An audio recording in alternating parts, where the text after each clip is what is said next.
Hi everyone, welcome to the second video of the Fresh Start series, Financial Reset for 2025. We will talk about budgeting, saving money, and planning around these financial goals.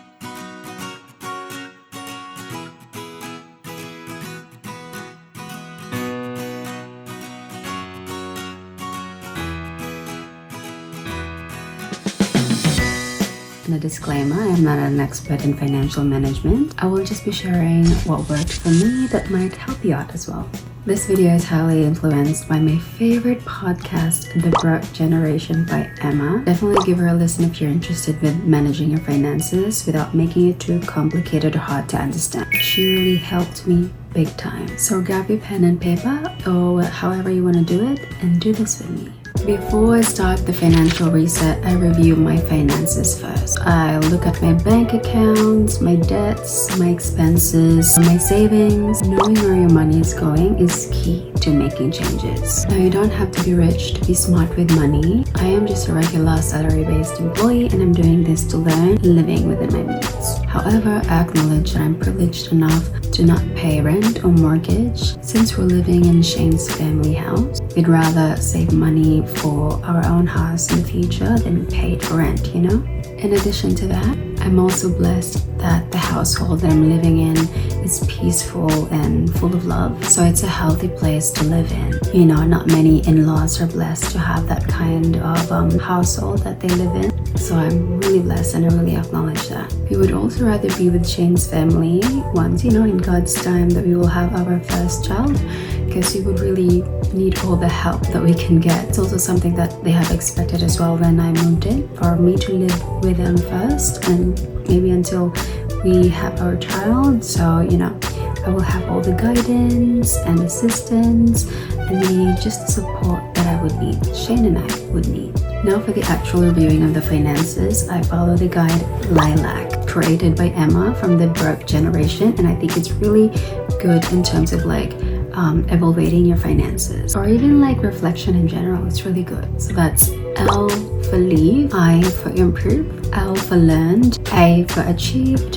and C for carry. Under the leave, I put the things that I'm gonna leave in 2024, the spending habits, the expenses that I don't want to bring with me in 2025. So I would write that down under leave. I as in improve. These are the things that I want to improve. So if I see something that has potential, then that's something that I would improve in my finances for 2025. L for learned. There are situations where I had a financial awakening, lesson learned, financial regrets. So that's what I'm going to put under learned. Studied about investment. That's also something that you would put under learned.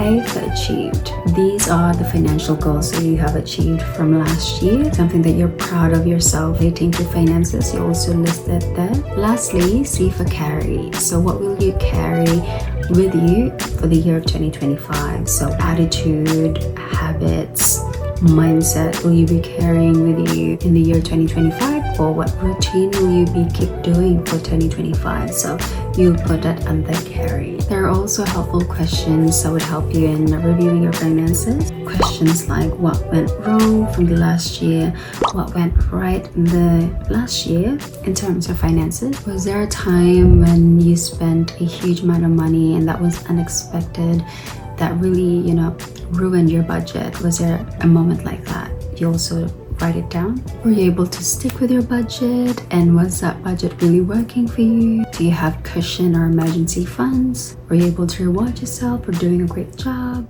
After reflecting on your finances or reviewing in your finances, it's also time to declutter your finances. Are there any subscriptions you can cancel? Are there any expenses that you can reduce? You think you're spending too much on when you really don't need to? For example, shopping, unnecessary shopping. I just add items that I think I'm gonna be interested in, but really I would end up really not using them or rarely using them, which really makes me feel terrible and I don't want to feel that feeling anymore. My decluttering would be reducing my shopping expenses. I'm actually going to be doing a shopping freeze for 3 months or for the first quarter, and I'll see how it goes. I will only purchase something if it's something that I would give as a gift, or if it's a need, or if it's necessary. So that's the only time. List those expenses that don't really add value to you or don't really give you happiness. Explore opportunities in your expenses that you can remove and then allocate it to a saving or a need. You can have a good look at your bank statement or transaction history to know where your money's going. Some banks categorize your expenses for you, so really use those features as well. Fortunately, saving money or having a meaningful reason to save money is one of my favorite things to do. I've always loved the excitement of progress, the challenge of strategizing, and the incredible sense of accomplishment when I reach my financial goals. For my financial goals, they have to be SMART. Specific, measurable, attainable, relevant, and time-bound. Not just for finances actually, that's also my basis on setting goals in general. Write them down first because I really prefer writing them physically down on a journal and then strategize around it. Financial goals can also be mindset and actions. Actions like shopping freeze, quality over quantity purchases, sustainable shopping, so those types of actions. They can also be financial goals. It can also be mindsets, as in sacrificing short-term happiness for long-term satisfaction. Less is more, and many other mindsets that can be helpful for you. Next would be categorizing your expenses and savings. You will now list all of your expenses and savings together and categorize them. So this can be fitness, health, utilities, bills, groceries, personal saving, emergency fund. And once you list all of them down, you also have to write down the amount and the frequency. For example, emergency fund. So let's say every fortnight, because I get paid every fortnight, so that's gonna be my basis. So every fortnight I would set aside $100 or $50 for emergency fund. So you should also put the category for the expenses and then the amount and the frequency. Once you have everything listed, you can then set up your estimated 2025 budget. I have my way of doing it, and this will actually be my first time doing it. Last year was my only basis for a full year of fixed income, expenses, and savings. So this will actually be my first financial reset since I moved in Australia. I like to approach finances analytically. After all, it's all about numbers, right? I feel like this method works best for me, so here's hoping I'm in the right track. Alright, so let's go to the Google Sheet to set up my estimated 2025 budget. Let's go. A disclaimer, I won't be showing you the exact figures of my budget for privacy reasons.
After that, I will set up my payday routine or budget, and that's going to be my next video. Thank you for joining me today, and I really hope you enjoy doing the financial reset with me. I'll see you in my next video, which is the third video of this Fresh Start series, Payday Routine Outline. I hope this video helped you somehow in having a better understanding of your finances for 2025. Please like, comment, and share this video to everyone you know.